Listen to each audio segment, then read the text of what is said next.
I have only touched on one form of riba so far, borrowing and lending on interest. And if we had the time, how much more time for Adhan? 10 minutes? 7 minutes. 7 minutes. Well, let's use these 7 minutes to show you how do you deal with riba. And then after the Isha Salat, Isha Azan, we can then take the second part. The Quran gives us a methodology in 3 parts for dealing with riba, extricating yourself from riba. The first part of that methodology in the Quran is public education, which we've just done for you. Public education. Teach the people, explain the people. You cannot go to part 2 until you have control over territory in Allah's name. Nowhere on the face of the earth today do you have control over territory in Allah's name. Nowhere. Nowhere on the face of the earth today do you have control over territory in Allah's name. Why? Because every single square inch of the earth today is organized as secular states, which are members of the United Nations organization, which has a charter.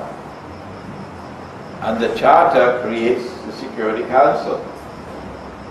And the Security Council is vested with authority, supreme authority in the world. Supreme authority in all matters pertaining to international peace and security. And so if the Security Council says stand up, you've got to stand up. And if the Security Council says sit down, you've got to sit down. So you can't say that you recognize Allah as sovereign. Come on, man, that's a joke. But when you have control over territory in Allah's name, then you can enforce Allah's law.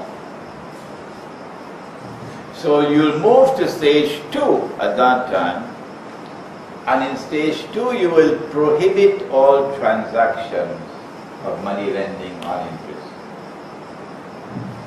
Illegal.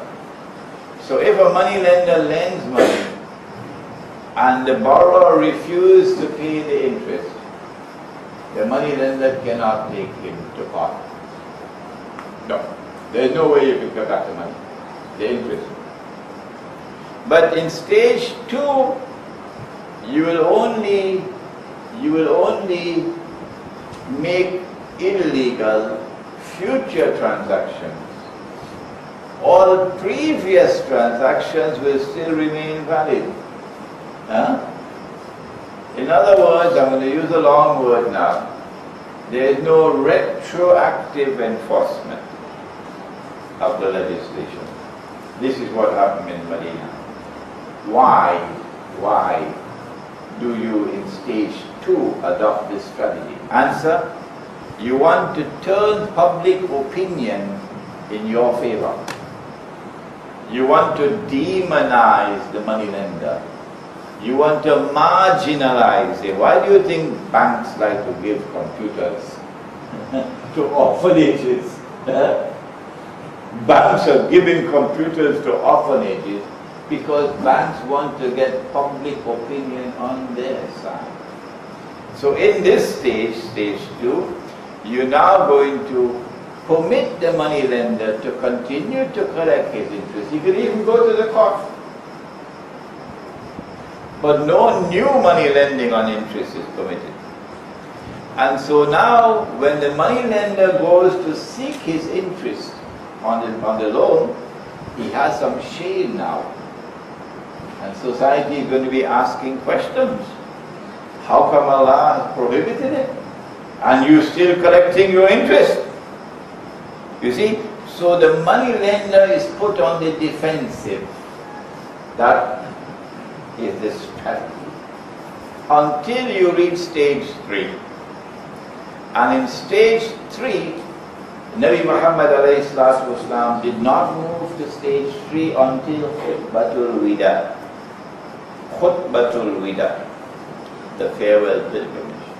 And only after Khutbatul Wida did Allah send down revelation.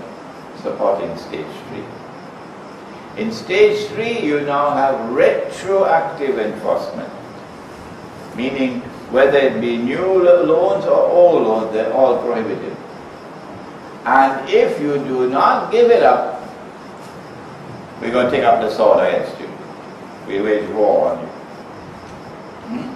And then Nabi Muhammad ﷺ made the announcement that the first one is the money owed to my uncle. What was his name? Still have a few minutes left, you know. Abbas radiallahu ta'ala. And so now the state is obliged to wage war against the money lender. And then came revelation, Ya ayyuhalladhina amanu ittaqullaha wa dharu ma baqiya min ar-riba in kuntum mu'minin. Fa in lam taf'alu.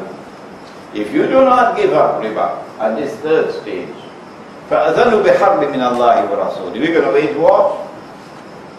The armed forces are going to take action against you in order to get eradication of riba. So these are the 3 stages given in the Quran. You cannot employ these 3 stages until you take control over territory in Allah's name. Allah is sovereign over that territory, not the United Nations, not the Security Council, but Allah. The trader in Mecca who lent money on interest did so in order to increase his wealth. But the Dajjal doesn't lend money on interest merely to increase his wealth. No. He has another, even more sinister objective. I come from the Caribbean island of Trinidad, otherwise known as Brian Lara country, for those who play cricket. And next door to me is Venezuela, you know Hugo Chavez. Next door to me is Colombia. Next door to me is Brazil, and Argentina, South America, and Central America, Nicaragua, Costa Rica.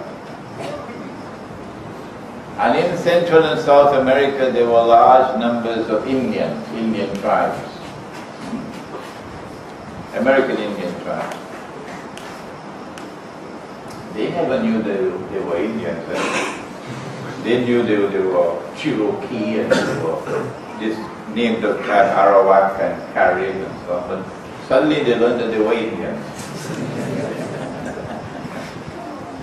And then came Europe, which came to colonize them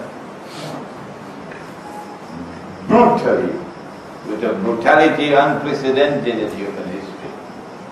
There was no slavery in history to match the slavery of modern Europe. But sometimes it became unpalatable to enslave a people to normal slavery.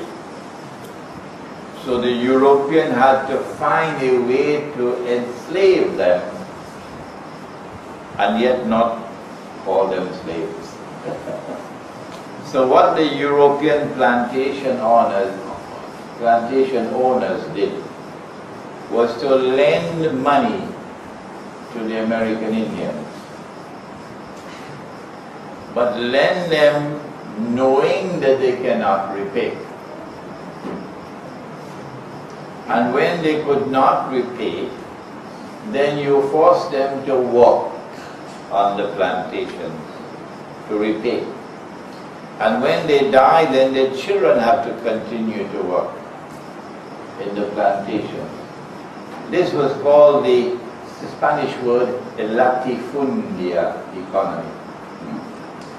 So that the money lender sometimes lends you money, not merely to increase his wealth. He lends you an interest in order to enslave you. Have they been doing that in the world at large? Have you ever heard of a man named John Perkins? Have you ever heard of that remark?